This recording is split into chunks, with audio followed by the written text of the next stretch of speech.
So now we got Nathan Haines. I probably don't need to introduce him because everybody knows him. He's going to be talking about publishing books with free software. So please enjoy.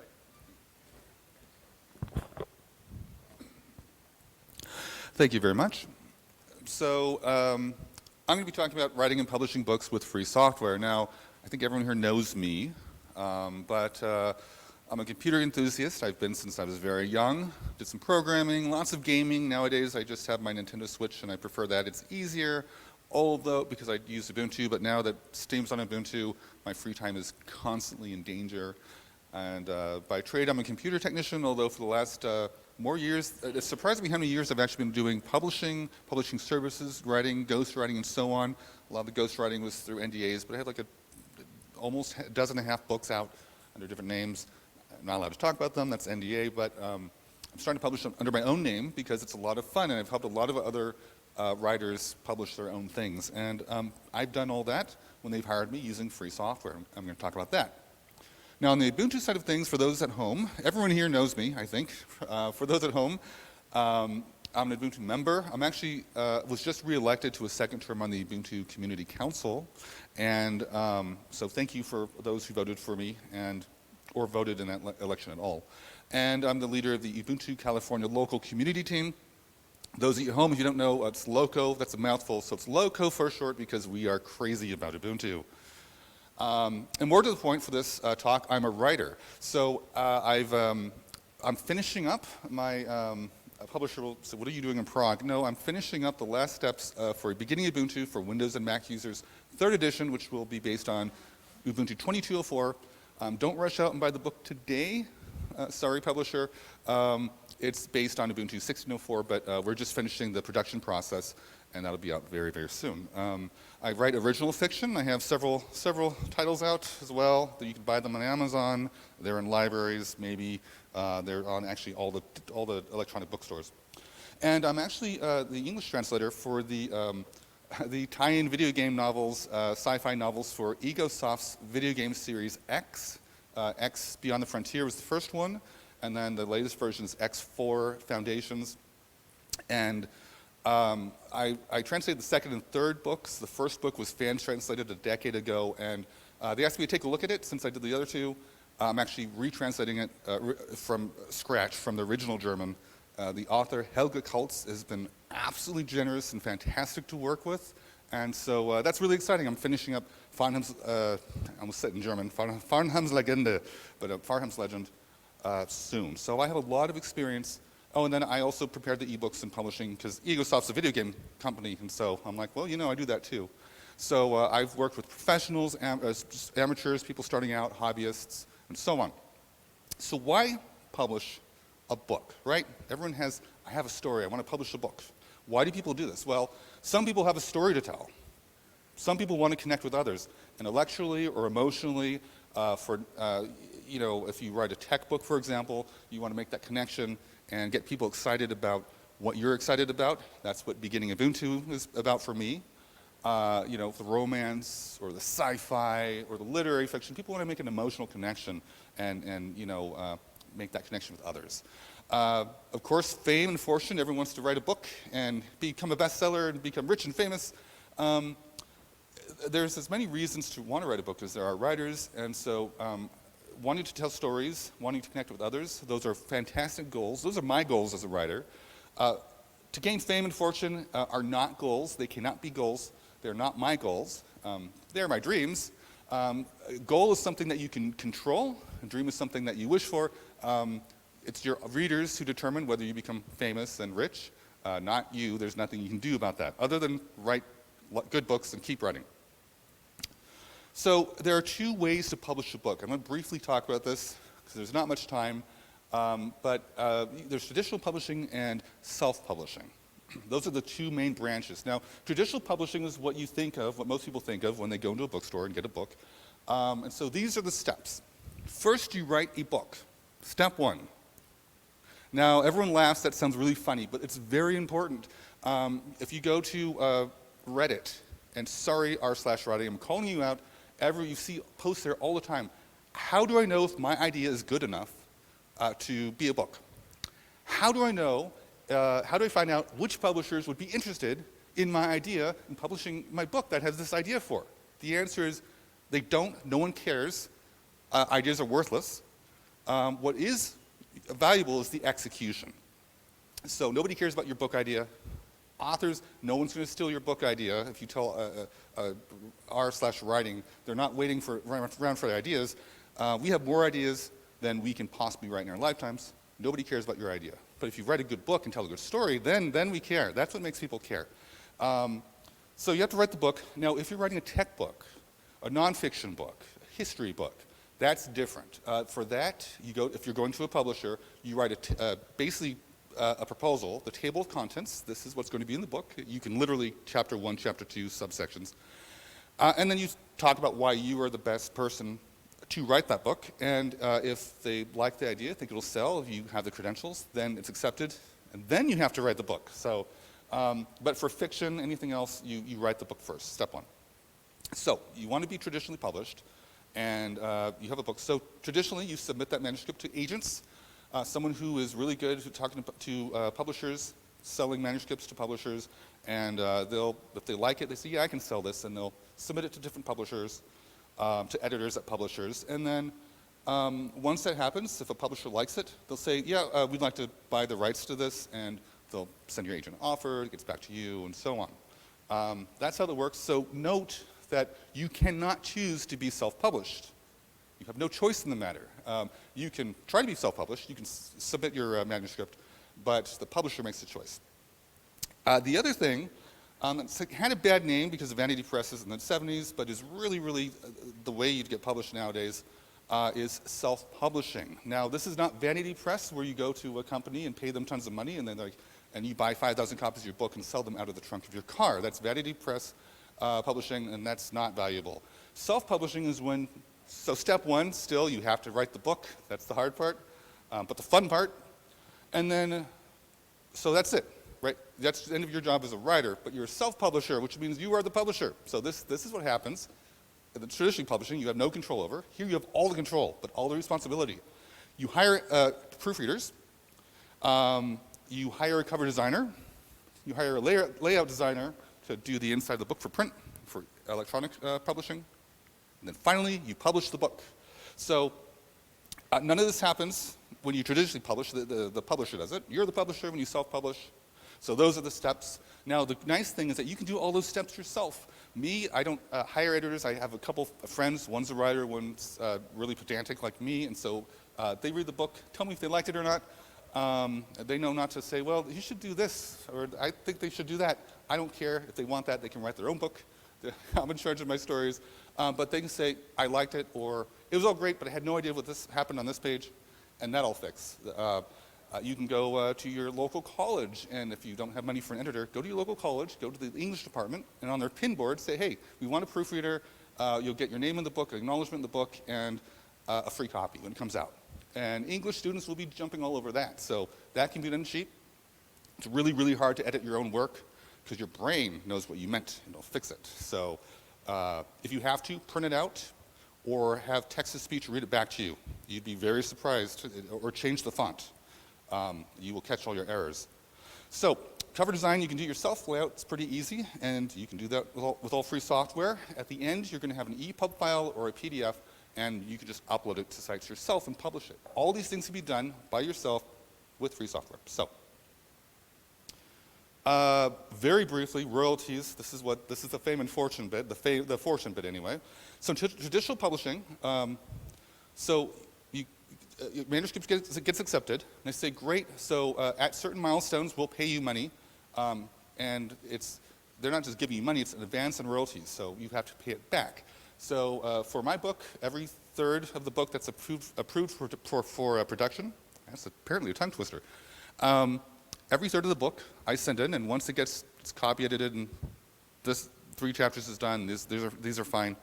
I get 1/3 of what the advance they agreed. And so once it's out there, so for this beginning Ubuntu, I get a stipend of $1,000 for the subscription program and a $1,000 royalty advance, so I only have to pay back the $100,000, the $1,000, and this is how it happens. So they put the book out for publication. Booksellers buy it. Someone sees the book on the shelf or online in Amazon. They buy it. The bookseller, the bookstore, takes all the money and keeps, depending on the contract, about half. A little more, a little less than half. The publisher gets the rest. So that's the net profit. I, as the author, get between usually between 8 and 15%, usually 8 or 10% if you're starting off, 15 if you've done a lot, depends. And if you have an agent, they get 10% of that, you get the rest of the 90. So it's a small piece, but if you sell lots, then it all adds up. Note that in this whole thing, and so I don't, until my share is $1,000, I don't get any of those royalties. They've already paid me.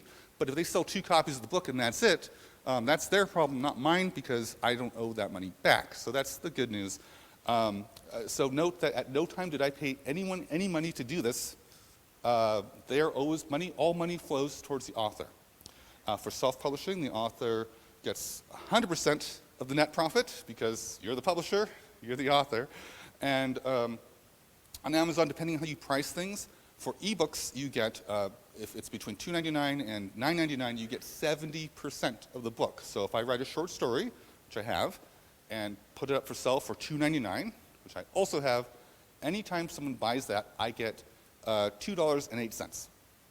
For my first edition of Ubuntu, beginning of Ubuntu, it was a $50 book, and I'm pretty sure, the royalty statement is hard to read, I'm pretty sure I got between $2.25 and $2.50 every copy sold. So self-publishing, you can sell a lot fewer books and make way more money. So there's a sort of a allure to that. So the trade-offs, why is there such a big difference? Well, traditional publishing, you have a team of experts working your book, and you have access to bookstores and libraries.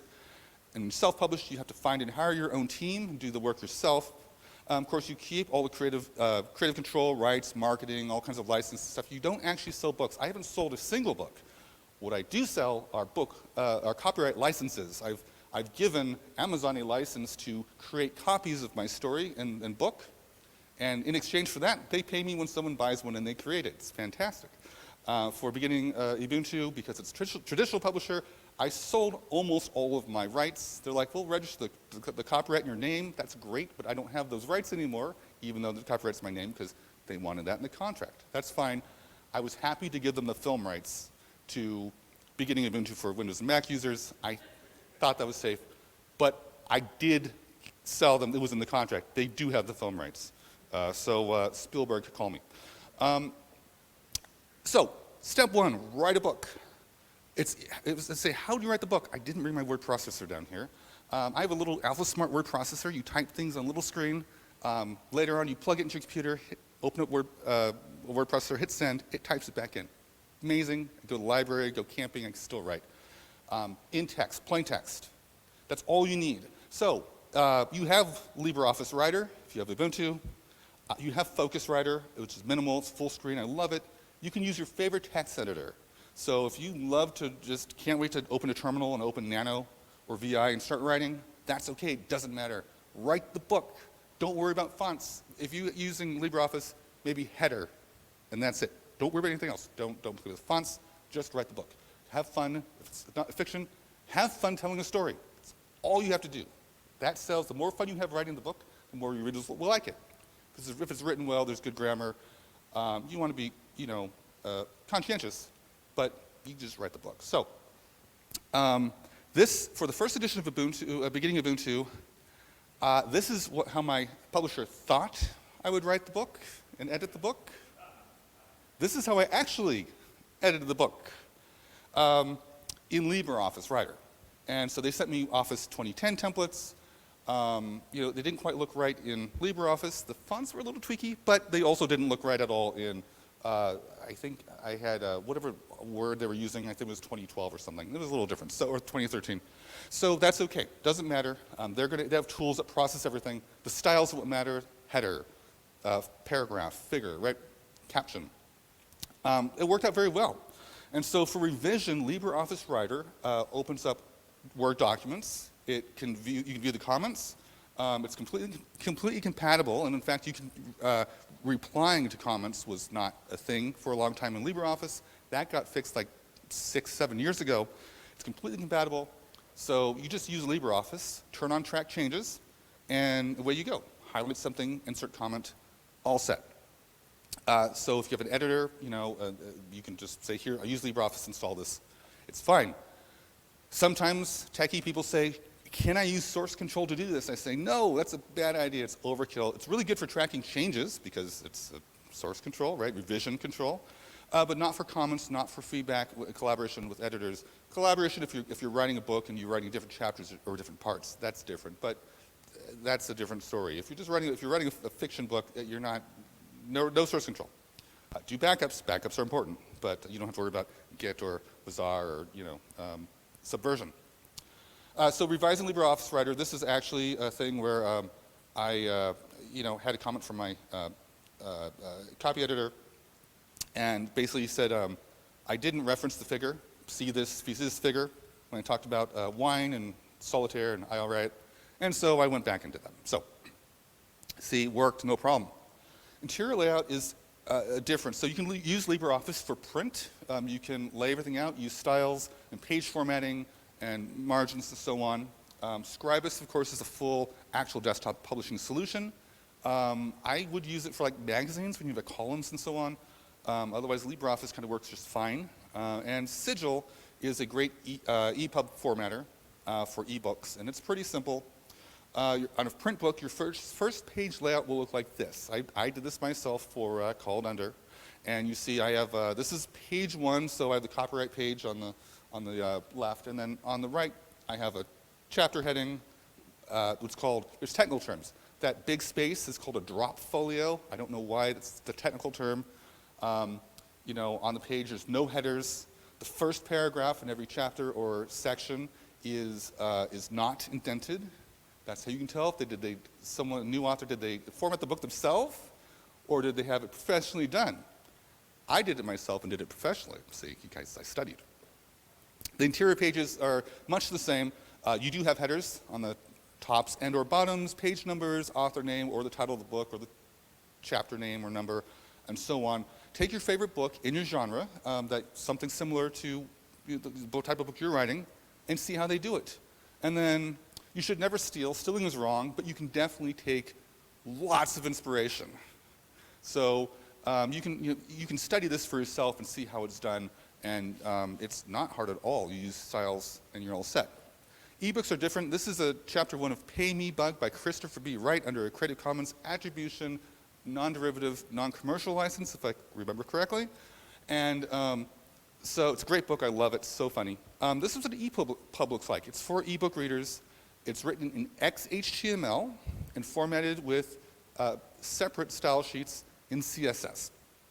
This is how I got roped into a private writing group on Reddit. Someone knew me, needed some help. I'm like, yeah, I've done websites. I could do that.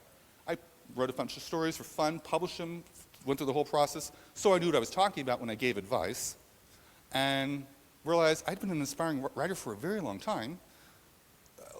Why? I stopped being an inspiring writer. Now I'm just a writer. But I had all this experience, luckily. So the formatting is very, very, very simple here. You don't have strong control over what an e-reader does, and so header, bold, italics, indentation. That's it. Very, very simple. That's all you have to worry about. Cover design, GIMP, Inkscape, use your favorite thing. For an ebook, you just need a front cover. For print, you need a wraparound cover. This is the template from Amazon. You get on the right, you have the front cover, the spine, and then the back cover. And so for Called Under, it looks like this. And this is the book you can buy on Amazon. This is the hardback, actually, so the margins are a bit bigger than usual. So you have a little bit of image outside the actual book so that when they print it and they cut it, there's no white edges. Very, very simple, very easy. You go to deposit photos or stock photo and just license for a couple dollars a cover image. That's all you have to do.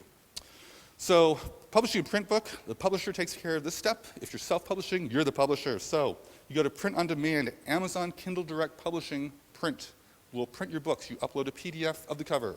You upload a PDF of the interior. You have it in LibreOffice, hit export to PDF, upload The end. You'll take a look, make sure the margins look good. Ingram Spark is the other print-on-demand publisher that will get you into all the bookstores. They won't buy them probably, but a reader can go in and ask, I want this book, can you order it? And they'll say yes, it'll be in their catalog. Draft to Digital has a new print service. It's so new that I haven't tried it. I asked someone who's been writing for 40 years. He's like, too new, I don't know. But I like, and he said, but they're great guys, so they'll do a good job. And I like everything else they do. As far as the electronic copy of the book, most ebook stores accept either Word documents or EPUB files. So you have Amazon, Kindle Direct Publishing, Nook Press, Apple Books, Draft to Digital. Draft to Digital will upload to like 30 different bookstores worldwide, international, including Amazon. For any book you sell, they just take 10% of whatever you would get. That's a good trade-off for me. So I upload directly to Amazon. I upload directly to, used to be Nook Press. I stopped because I don't sell that much there. Kobo usually is the one you upload directly to. Those are the big ones. Everything else, just go to Draft to Digital, upload your book, uncheck anyone, if you've uploaded to Amazon, uncheck it. Amazon gets really cranky if you have multiple copies of the same book. And so you can be worldwide. And the last Fireflies of the Heart I published, and I think 30 minutes later it was on the website ready for order internationally for the ebook. The print book takes a day or two. Last thing, when you upload, sometimes DRM, it's a checkbox. Do you want to enable DRM? I always say no. It only affects paying customers who have bought your book. They're the ones that you're not trying to protect your book from. They just bought it from you. And of course, it can be automatically stripped in seconds. There's a Calibre plugin. It's really easy. So I would say no, do not. If you have the option for DRM, don't worry about it. Someone gives you a copy of your book, or they download it, and they like it. Honestly, most people will either say, that was really good, what else do they do? And either buy the book because they want the copy for real, or they'll go buy your other books. It's advertising. So that's a very quick rundown of a really broad topic. So I would say, any other questions? We only have a couple minutes, but I have an email address. It's nhaines@ubuntu.com. And so if you have questions that aren't answered here, then feel free to email me. But we do have a couple questions here, so fire away. Okay, hi Nathan. So I'm an author myself. I'm currently working on my 14th book. The first half of those were like your traditional published, and the other half self-published. If you don't mind, I'd like to add just a few notes of my experience to your, by the way, excellent talk. Thank you. So I'm using lulu.com for the self-publishing part.